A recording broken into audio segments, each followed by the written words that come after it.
Good morning, students. Say your prayer.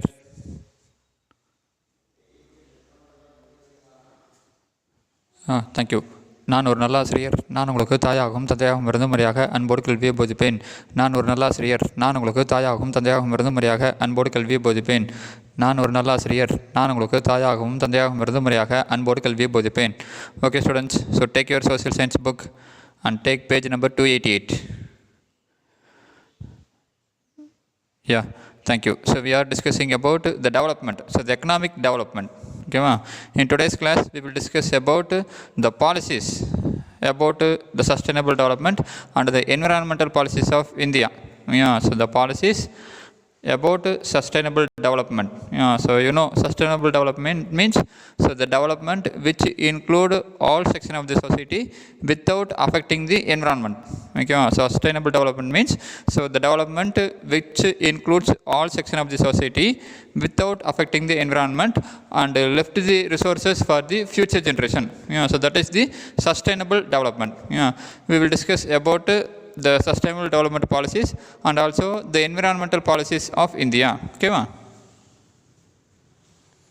so recall what we have discussed in our previous class. In our previous class, first we discussed about what is development. Yeah, so development means nothing but progress of a particular field or a particular person. Okay, so progress, that is development of a particular field or a particular person. If a person or a individual move advance, so he developed his knowledge, or he updated his skill means then it is called as development. So similarly economic development, so we discussed about the economic development, that is the rise in economic level. So that is called as economic development. So we discussed about the various concept about development. Then we discussed about the definition for the term economic development. So that is the overall growth of all sectors of the economy by adopting new technologies. So economic development means overall growth of all sections of the society by using new technologies. Then the indicators of economic development. So what are the major indicators of economic development? Net national product, per capita income, purchasing power parity, and the human development index. So net national product, so nothing but it is the national income. So it is considered as the true measure of national output. So it is a better indicator to measure the country's development. Then the per capita income. So per capita income means the average income of a person. So of a persons in a country. So that is called as per capita income. Then purchasing power parity. So nothing but the number of units of a country's currency required to buy the same amount of goods and services in the domestic market as $1 would buy in the United States. So we have discussed that also. Then human development. So we discussed about the human development. So that means the development of persons' physical and mental abilities through education, healthcare, and training. Then sustainability of development. So nothing but the development without damaging the environment and not compressing with the needs of the future generation. So we discussed about the resources, natural resources. So there are two types of natural resources. They are renewable and non-renewable. Okay, so to achieve sustainability, so we need to balance the economic, social, and environmental sustainability in equal harmony. So we have discussed these things. So in order to develop the economy, we have to use the natural resources. But while using the natural resources, it should not be harmed. So we have to left some resources for the future generation. So that is the sustainable development. So in the path of development, so we depend on the natural resources. Okay, but that natural resources should be left for the future generation. So that is the main thing. So that is the sustainability of the development. So further we will continue with this topic. So just entering to the topic, we will learn about the literacy rate of Tamil Nadu. So literacy rate of Tamil Nadu, the second highest among the southern state. So when compared with the national level, Tamil Nadu is far better. So if you take the literacy rate of Tamil Nadu, it was 80.09%. So the literacy rate of Tamil Nadu as per 2011 census, it was 80.09%. When you compared with India, it was far better because the overall literacy rate of India was 74.04%. At the same time, sex ratio, that is number of females per 1000 males. So in Tamil Nadu it was 996 females per 1000 males. Yeah. When compared with India, it was also far better because the sex ratio of the whole country India was 943 only, and the enrollment in higher education, that is the students so going for higher education, in India it was just 24.5 percentage, but if you take Tamil Nadu it was 44.3 percentage. So if you take in literacy rate, then sex ratio, then enrollment in higher education, we are far better when compared to overall status of India, and also we are far better than some of the northern state. So even though Kerala, so the leading state, so Tamil Nadu, so it is a better state when compared to northern states. So then apart from few southern states, so Tamil Nadu play a better role in education field also. So the differences between renewable and non-renewable. So already we have discussed about the natural resources. There are two types, renewable and non-renewable. So renewable resources means they are replenishable. That means they can be regenerated, they can be restored in fast manner. So renewable resources are replenishable resources. These are pollution free and environmental friendly. So renewable resources are pollution free and they are environmental friendly. So these resources take a short time for renewal. It take only a very short time for its renewal. But non-renewable resources, they are non-replenishable. That means they can't regenerate suddenly. It take a more number of time. So they can pollute and damage the environment. So non-renewable resources pollute and damage the environment. So millions of years are needed for the formation of these resources. So millions of years are needed for the formation of non-renewable resources. So say for example, take coal, so the formation of coal. So it takes millions of years to form coal. We can take coal so very fastly. So by using the modern technologies, we are taking coal very fastly. But for the formation of coal, it takes millions of years. But if you take renewable resources like solar energy, wind energy, water, wood, paper, etc., so they take only a short period of time. So for its formation, so renewable resources are pollution free and take a short period of time for its renewal. But non-renewable resources, so they pollute and damage the environment, and they take millions of years to form the sources. Okay, so that is the main difference, so renewable and non-renewable sources. So policies for sustainable development. So the uses of non-conventional sources of energy. So non-conventional means, so these energy sources so harm the environment.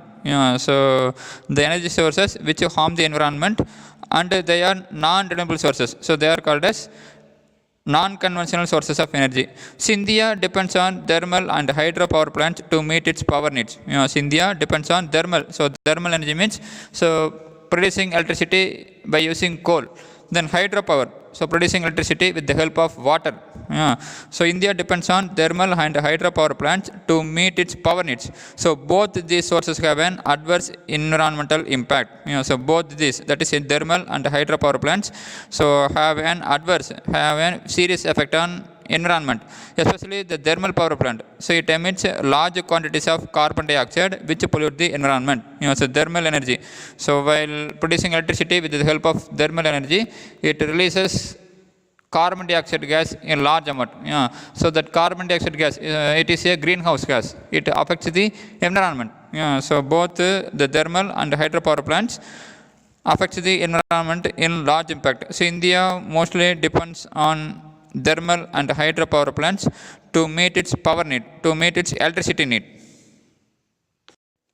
But now India is moving towards the use of renewable resources. So our government has encouraging the people to depend on renewable resources. So the main renewable source energy was the solar energy. So even though we use thermal and hydropower plants in large amount, so government has taken steps to turn the attention towards the renewable sources. The first one, the solar power. So solar power. So solar power is the conversion of energy from sunlight into electricity. So solar power is the conversion of solar energy, that is the energy from sunlight into electricity, either directly using photovoltaic cells or indirectly using concentrated solar power. So the solar power is the conversion of energy from sunlight into electricity, either directly using photovoltaic cell.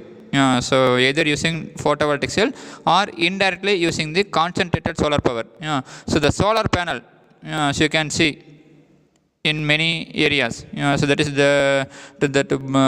it look like that blue color glass material. So you can see in this picture.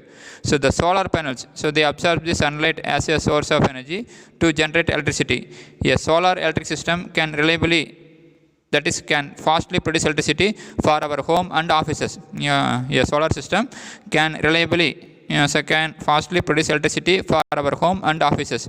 These distributed solar systems are often installed by home and business owners to reduce their electricity cost. So the solar system, so they help to reduce the electricity cost.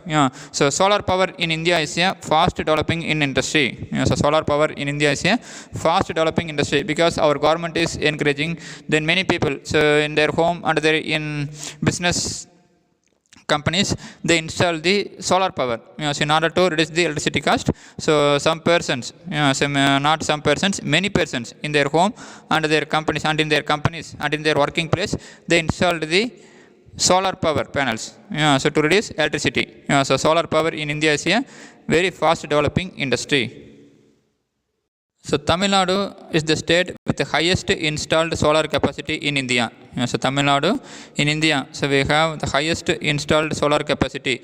So Tamil Nadu is one of the leading solar power producing state in India. So Tamil Nadu is one of the leading solar power producing state in India. So as on 31st July 2017, the total installed capacity in Tamil Nadu is 1697 megawatts. So as on 31st July 2017, the total installed capacity in Tamil Nadu is 1697 megawatt. That is the total energy produced from the solar power.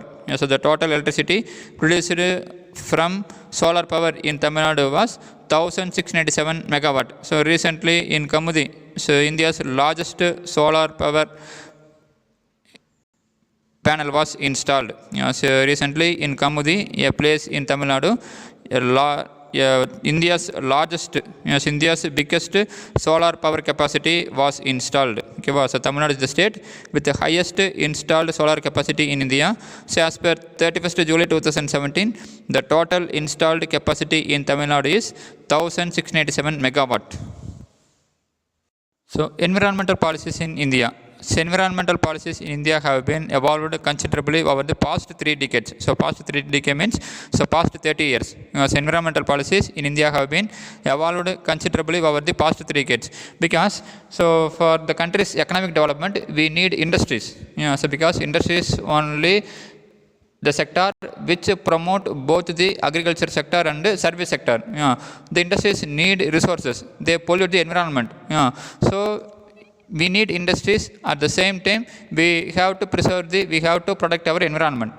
So for that, we have some policies. So we have some policies which was developed, so which was evolved, so over the past 3 decades. So these policies have covered a wide range of issues such as air, water pollution, waste management, and biodiversity conservation.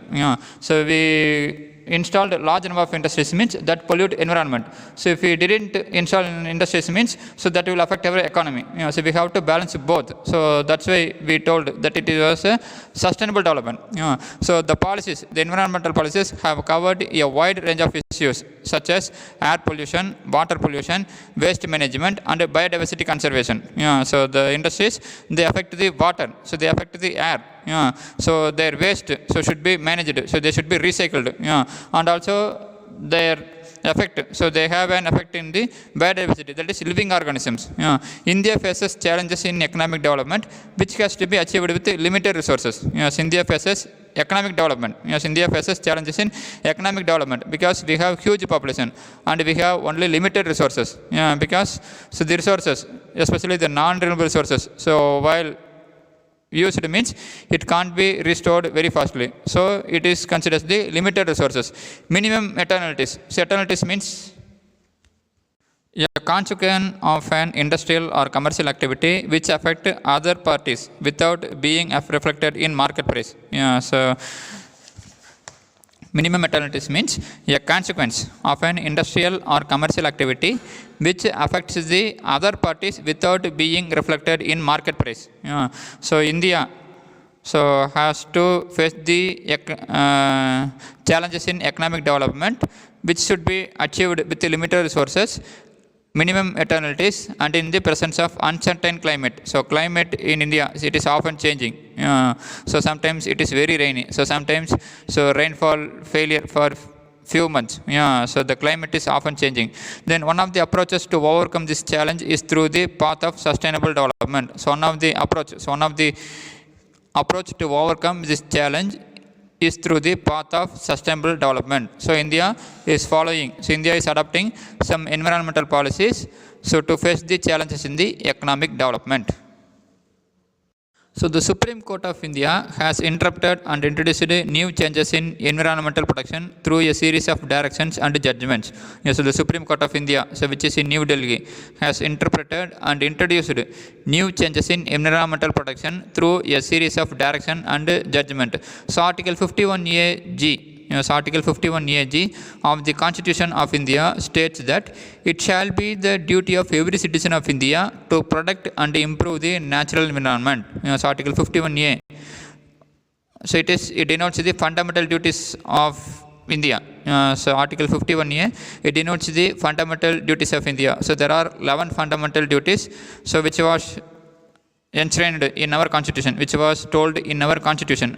So in that one article, in that one part says that it was the duty of every citizen of India to protect and improve the natural environment. So the natural environment means it includes forest, lakes, rivers and wildlife, and to have compassion for living creatures, and you have to show mercy for the living creatures, and you have to be kindful to living creatures. So it is the duty of every citizen to protect and preserve the natural environment. So natural environment means it includes forest, lake, rivers and wildlife, and it was everyone's duty to show compassion. That is, it show mercy, to show kind on every living creature. So development increases the quality of life. So development. So we are now in a developed economy. So almost we are in a developed stage.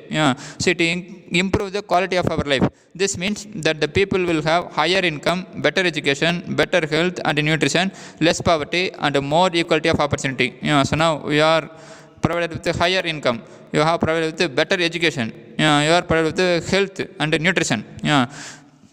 So our government is trying to reduce the poverty. So and they are giving equality in opportunity. So this is the environmental policy. So our policy is to maintain the good environmental condition and also leave the resources for the future generation. So that is the main aim of our environmental policy. So it should not affect the environment. So but we should use the resources in a proper way. So the list of environmental acts in India. So there are some of the environmental act so passed in India, so to preserve and protect the environmental, so to protect the nature. So first the National Green Tribunal Act, so passed in the year 2010. So its action was the environmental protection and conservation of forest and other natural resources. So the Natural Green Tribunal Act, so 2010. So its action was environmental protection and conservation of forest and other natural resources. Then Biological Diversity Act, also called as Biodiversity Act 2002, so to provide for the conservation of biological diversity. So Biological Diversity Act 2002 to provide for conservation of biological diversity. Then the third one, the Environmental Protection Act 1986, so providing for the protection and improvement of the environment. So the Environment Protection Act 1986 providing for the protection and the improvement of environment. Then the Forest Conservation Act 1980. So its duty, so this act was passed for checking the deforestation and encouraging the afforestation of non-forest areas. So Forest Conservation Act 1980. So to check the deforestation. So deforestation means the cutting of trees. Then encourage of afforestation. So afforestation means so the planting trees. So that is to increase the forest area in the non-forest areas. Then fifth one, so Water Act, that is Prevention and Control of Pollution Act 1974 provides maintenance and restoration and quality of all types of surface and groundwater. So Water Prevention and Control of Pollution Act 1974 provides maintenance and restoration and quality of all types of surface and groundwater. Then last one, Wildlife Protection Act 1972. So Wildlife Protection Act 1972 providing protection to wild animals and birds. So these are the act which was passed in India. So these are the environmental act passed in India to conserve the environment. So the National Green Tribunal Act 2010, Biological Diversity Act 2002, the Environmental Protection Act 1986, Forest Conservation Act 1980, Water Prevention and Control of Pollution Act 1974, then Wildlife Protection Act 1972. So the growth story of Tamil Nadu. So we have discussed about the development. So in the process of development, so we have to adjust with the environment. So we have to adjust with some resources. So we have to use it properly. So for that, government had various policies. So the central government, that is the Indian government, had various policies. So government is developing, our government is trying to improving or developing our economy. So through this act and through the various policies. But some of the states in Tamil Nadu, states in India are lag behind. So are in very poor condition in economy. But Tamil Nadu, so it is a well-developed state. So when compared to other states in Tamil Nadu, so Tamil Nadu comes in the top 5 states in the development process. So Tamil Nadu comes in the top 5 states. So how Tamil Nadu achieved such a position? So Tamil Nadu is one of the states having achieved rapid progress with relatively a short period. So within the short period, so Tamil Nadu became a developed state. So Tamil Nadu became a state which is a model for other states. So Tamil Nadu, one of the states having achieved rapid progress with a relatively short period, despite it started from appalling levels of poverty, deprivation and inequality. So even though Tamil Nadu at the time of independence, so have various problems. So like poverty, deprivation. So deprivation means the fact of not having something that you need, like enough food, money or home. So at the time of independence, so Tamil Nadu is also like other states only. So its economy is poor. So there is inequality. But during the short time period, so Tamil Nadu, so much to the concentration of many economists, initiated bold social programs. But within the short period, so Tamil Nadu achieved a remarkable position. How it was possible?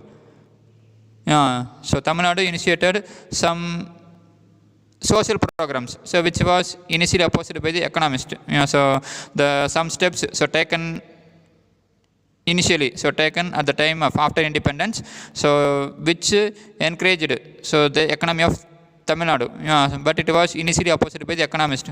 So what are the social programs? The universal midday meal program in primary schools.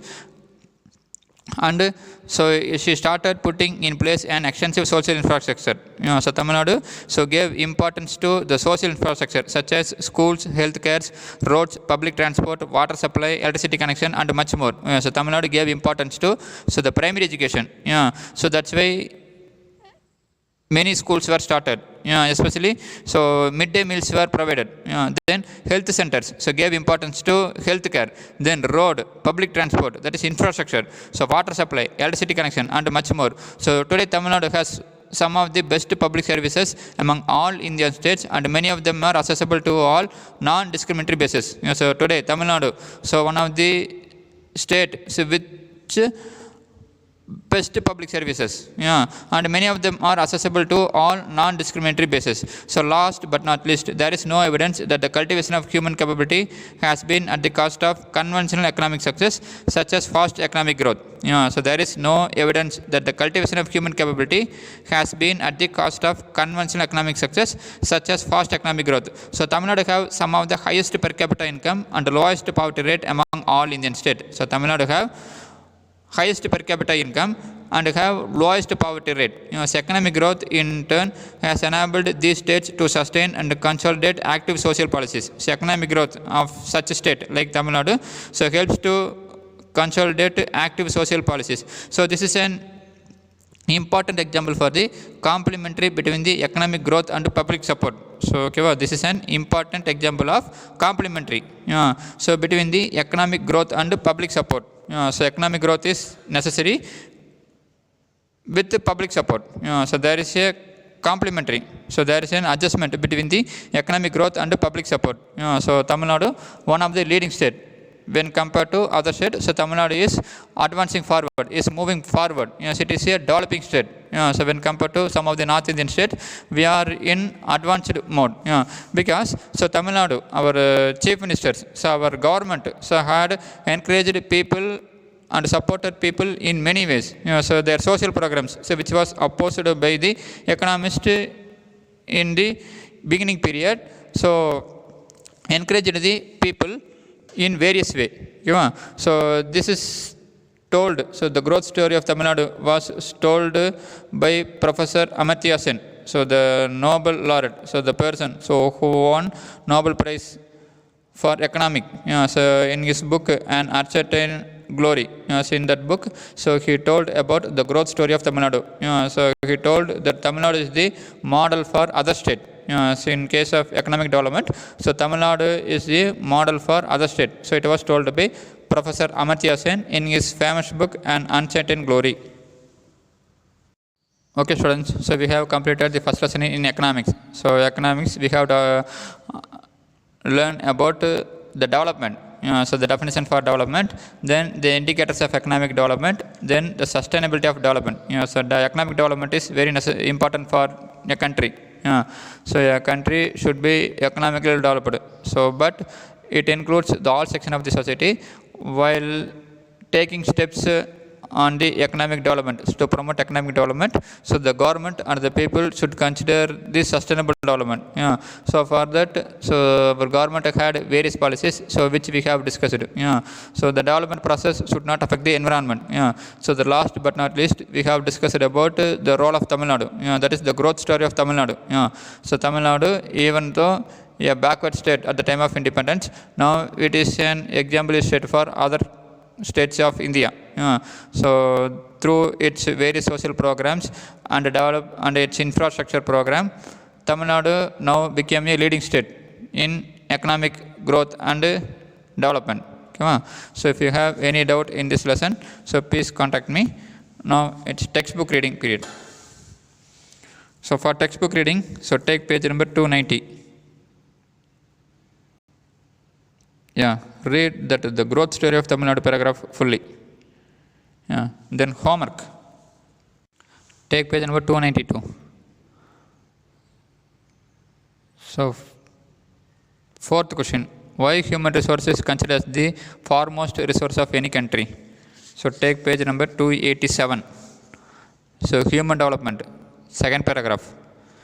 So human resource development means the development of a person's physical and mental abilities through education, healthcare and training. First point. Then second point, leave two line, then see that for example, if a child is invested with good education and health, he or she may turn to be very productive in future in the form of higher earnings and greater contribution to the society. This is the answer for fourth question. Then fifth question, sixth question, expand the following. So just to ask the expansion. So PPP. You can see the answer in page number 286. So PPP, just to write purchasing power parity. Then HDI. So HDI means Human Development Index. Next, sixth question, NNP. So NNP means very good, net national product. Then PCI. PCI means per capita income. Then seventh, what is solar power? Take page number 289.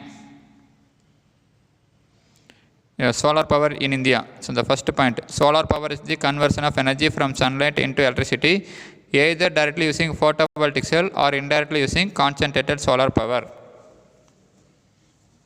So write it in your homework note and read well. So then be prepared for your term exam. So the question should be come from book back only, or sometimes it may ask from the interior. So be prepared, read well and take care of your presentation. So thank you. Have a nice day.